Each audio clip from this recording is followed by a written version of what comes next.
మహేష్ రాజమౌళి కాంబినేషన్లో తెరకెక్కుతున్న వారణాసి షూటింగ్ శరవేగంగా జరుగుతోంది. ఫ్యాంటసీ యాక్షన్ థ్రిల్లర్ గా తెరకెక్కుతున్న ఈ మూవీ కోసం హాలీవుడ్ రేంజ్ టెక్నాలజీని వాడుతున్నారు మేకర్స్. ముఖ్యంగా కీలకమైన మైథాలజీ ఎపిసోడ్ కోసం సపరేట్ స్టూడియోనే సిద్ధం చేస్తున్నారు. కథలో భాగంగా 25 నిమిషాల పాటు రామాయణ గాథని తెర మీద చూపించబోతున్నారు జక్కన్న. ఈ ఎపిసోడ్స్ లో మహేష్ రాముడిగా కనిపిస్తారని రాజమౌళి ఇప్పటికే కన్ఫర్మ్ చేశారు. అంతేకాదు, ఈ సీన్స్ కి సంబంధించినటువంటి షూటింగ్ కూడా కొంత కంప్లీట్ అయింది. మిగతా భాగాన్ని త్వరలోనే తెరకెక్కించబోతున్నారు. భారీ విజువల్ ఎఫెక్ట్ తో డిజైన్ చేసిన మైథాలజీ సీన్స్ కోసం స్పెషల్ గా ఓ మోషన్ క్యాప్చర్ స్టేజ్ ని సిద్ధం చేస్తున్నారు. త్రేతాయుగానికి సంబంధించిన కీలక సన్నివేశాలన్నీ ఈ స్టేజ్ లోనే షూట్ చేసేలా ప్లాన్ చేస్తున్నారు.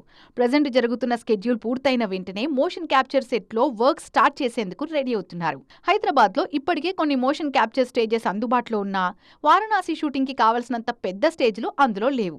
అందుకే ఏకంగా 36 అడుగుల ఎత్తుతో భారీ స్థాయిలో సొంతంగా ఈ స్టేజ్ ని సిద్ధం చేసుకుంటోంది మూవీ టీం. మరి ఈ రేంజ్ లో టెక్నాలజీని వాడుతున్న ఆ ఎపిసోడ్ తెర మీద ఇంకే రేంజ్ లో ఉంటుందో చూడాల్సిందే.